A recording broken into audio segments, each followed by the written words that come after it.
stabilitas atau krisis pangan ya itu bisa bersumber dari tadi perilaku yang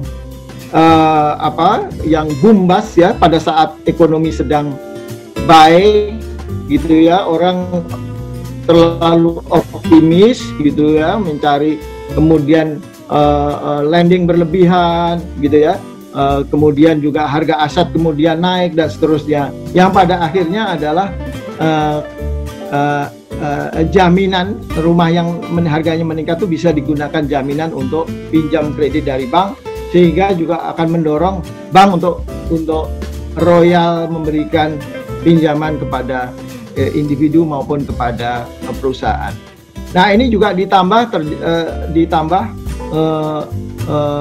perilaku dari investor asing, yaitu ketika melihat ekonomi sebuah negara itu sedang baik-baiknya gitu, maka dia juga biasanya inflow dari asing itu masuk, sehingga menambah optimisme dan menambah confidence yang pada akhirnya kemudian ketika ekonominya kemudian ada shock, kemudian ekonominya melemah, maka itu tadi semua berperilaku yang sama lagi, dan pada saat bust semua kemudian berperilaku sebaliknya, menjadi dari risk taking menjadi risk averse, dari yang over optimis menjadi over pesimis. Jadi ini akan terjadi secara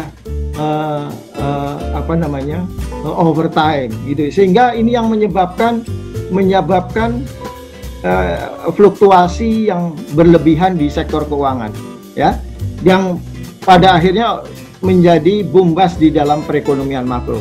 Tetapi ketika terjadi kontraksi, ekonominya semakin terkontraksi lebih dalam.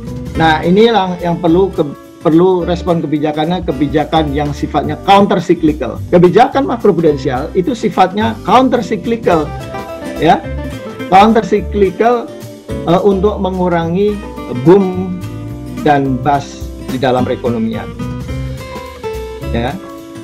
Ini jadi ketika semua sedang sangat optimis, maka harus direm oleh kebijakan makroprudensial, atau ketika semua sedang pesimis, maka didorong dengan kebijakan makroprudensial untuk mengurangi kontraksi dari perekonomian dan kontraksi dari kredit atau di sektor keuangan.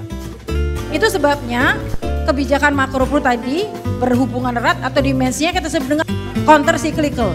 Kejadian aspek berlebihan kita namanya pro cyclical, ngikutin siklus, terlalu pro terhadap siklus, sehingga kebijakannya di counter. Makanya kebijakan makro itu sifatnya counter cyclical. Ini sebenarnya saya sering sebut ini filosofi ini itu sumbernya sumber filosofinya itu seperti Nabi Yusuf gitu ya. Filosofi Nabi Yusuf yaitu ketika dalam kita sedang panen waktu itu Nabi Yusuf ya, dia menyisihkan ya, nggak dimakan semua, jadi disisihkan di lumbung untuk 7 tahun berikutnya. Jadi 7 tahun panen, 7 tahun paceklik. Filosofinya seperti itu, bagaimana men-smoothing out dari siklus di dalam keuangan dan juga pada akhirnya di siklus di sektorialnya.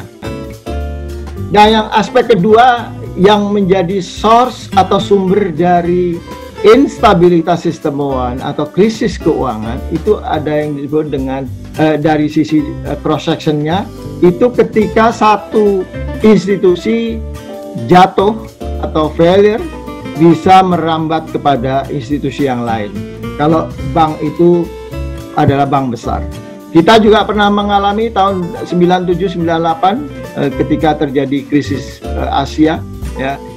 Satu bank jatuh, kemudian ada sejumlah bank juga mengalami permasalahan. Jadi ada dua dimensi dari sumber risiko di stabilitas sistem keuangan, yaitu yang tadi, yang sifatnya time series dan sifatnya cross section atau dari contagion atau dari efek penularan kejatuhan sebuah institusi